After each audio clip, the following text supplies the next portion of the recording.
సామాజిక భద్రత, కార్మిక సంక్షేమం, మౌలిక సదుపాయాల కల్పనే ధ్యేయంగా తెలంగాణ కేబినెట్ కీలక నిర్ణయాలు తీసుకుంది.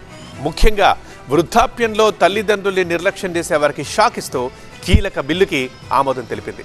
ఇటు విద్వేషపూరిత ప్రసంగాలు, నేరాల నిరోధక బిల్లుకు కూడా ఆమోదం తెలిపింది. తెలంగాణ ప్రభుత్వం మానవీయ కోణంలో కీలక నిర్ణయం తీసుకుంది. పిల్లల బంగారు భవిష్యత్తు కోసం జీవితాన్ని ధారపోసిన తల్లిదండ్రులను వృద్ధాప్యంలో పట్టించుకోని వారికి షాక్ ఇస్తూ తల్లిదండ్రుల మద్దతు బిల్లుకు తెలంగాణ కేబినెట్ ఆమోదం తెలిపింది. ఈ చట్టం ప్రకారం తల్లిదండ్రులను ఆదరించని ప్రజాప్రతినిధులు ప్రభుత్వ, ప్రైవేటు ఉద్యోగుల వేతనాల నుంచి 15% లేదా 10,000 కట్ చేసి నేరుగా తల్లిదండ్రులకు అందజేస్తారు.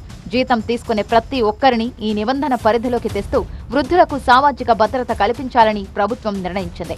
అయితే బలవంతపు కటింగ్ ఉండదని, బాధితుల ఫిర్యాదు మేరకు కలెక్టర్ ఆధ్వర్యంలో విచారణ జరిపిన తర్వాతే ఈ చర్యలు ఉంటాయని మంత్రి అడ్లూరి లక్ష్మణ్ స్పష్టం చేశారు. ఇరు వర్గాల అంగీకారంతో ఈ ప్రక్రియ కొనసాగుతుందని ఆయన వివరించారు. ఈ కేబినెట్ భేటీలో గిగ్ వర్కర్ల సామాజిక భద్రతపై ప్రధానంగా దృష్టి సారించారు. తెలంగాణలో సుమారు 4.2 లక్షల మంది గిగ్ ప్లాట్ఫామ్ కార్మికుల భద్రతే లక్ష్యంగా Telangana platform based gig workers act 2026 బిల్లుకు కేబినెట్ ఆమోదం తెలిపింది. దీని ప్రకారం వర్కర్ల రిజిస్ట్రేషన్తో పాటు ఒక ప్రత్యేక వెల్ఫేర్ బోర్డు, సంక్షేమ నిధిని ఏర్పాటు చేస్తారు. దీనివల్ల వీరికి చట్టబద్దమైన గుర్తింపుతో పాటు సామాజిక భద్రత లభిస్తుంది. వీటితో పాటు కులగణనపై నిపుణుల కమిటీ నివేదికను ఆమోదించిన ప్రభుత్వం విద్యా సంస్థల్లో వివక్షను అరికట్టేందుకు రోహిత్ వేముల చట్టం విధి విధానాల రూపకల్పన కోసం డిప్యూటీ సీఎం భట్టి విక్రమార్క అధ్యక్షతన దామోదర రాజనరసింహ, శ్రీధర్ బాబు, ఉత్తమ్ కుమార్ రెడ్డి, పొన్నం ప్రభాకర్లతో కూడిన కేబినెట్ సబ్ కమిటీని ఏర్పాటు చేస్తూ కీలక నిర్ణయం తీసుకుంది. ఇక హైదరాబాద్ మెట్రో రైల్ ఫేజ్ 1 వ్యవస్థను ఎల్ఎన్టీ సంస్థ నుంచి ప్రభుత్వం స్వాధీనం చేసుకోనుంది.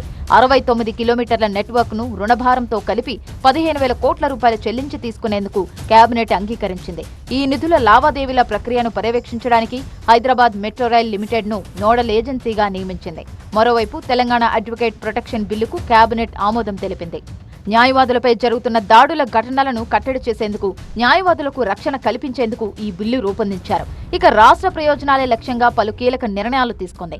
విద్వేషపూరిత ప్రసంగాలు, సోషల్ మీడియా పోస్టులను అరికట్టేందుకు హేట్ స్పీచ్ ప్రివెన్షన్ బిల్లు 2026 కు ఆమోద ముద్ర వేసింది. మొత్తానికి అటు సామాజిక భద్రత, ఇటు ప్రజా ప్రయోజనాలే ధ్యేయంగా తెలంగాణ కేబినెట్ ఈ నిర్ణయాలు తీసుకుంది.